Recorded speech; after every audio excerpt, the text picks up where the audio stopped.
So this is a good question. Question number 5 is a good question to me because it's a nerdy question, not to offend whoever asked it. Well, I consider myself a nerd in some aspects. So, question number 5 is, why is the dome 1.5 billion light years away? That's a good question.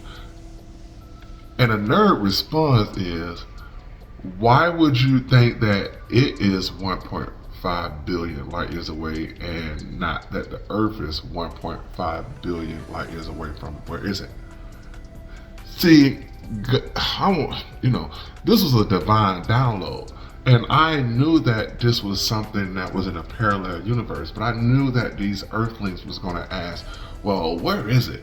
And so I had to do the measurements from where it came in my brain and put it down on paper because I know somebody was going to ask me that one day. And the novel haven't came out yet, and they have already asked me that.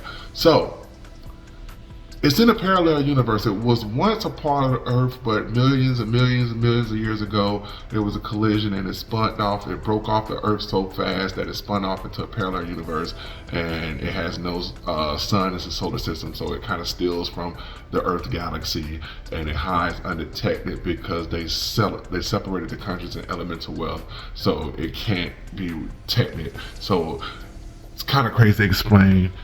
You gotta read the book. I'm trying to tell you, it's a phenomenal book. Okay, question number 6 is a good one too. I'm starting like readers, I realize there's a community out there.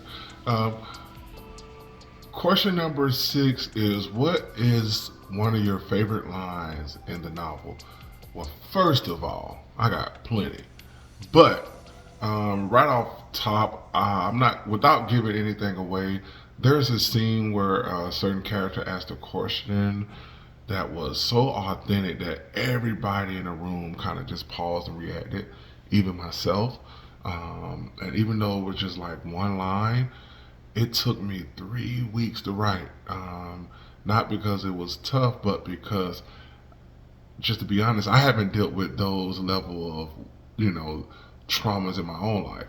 So you kind of like escape from it in your own life. So in order to make it feel real, I had to address those things in my own life. So it was one of the first times in my life I grew in a certain area that I needed to.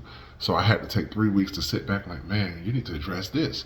I was already studying human psychology, so at this point I was leveraging that skill set to what my own life had going on. So I'll say that there's a question that happened, or a question someone asked in early sections, maybe chapter 14, that somebody asked. But the way they asked it, it would just like, I had to sit back and like, man, how would I respond? How would someone else respond? How would people feel with that? And man, that journey took like a month to just come back to it. Just like, you got to finish this book. So there were some points that it took me a while to sit back. So I know it's going to hit some other people, that make them sit back and look at their own lives, because I had to do it. So hopefully I have that impact on other people. So my favorite line is a question someone asked around between chapter 10 and 15. But it's the way they asked it, the level of emotion. It was just a dope scene. Yeah.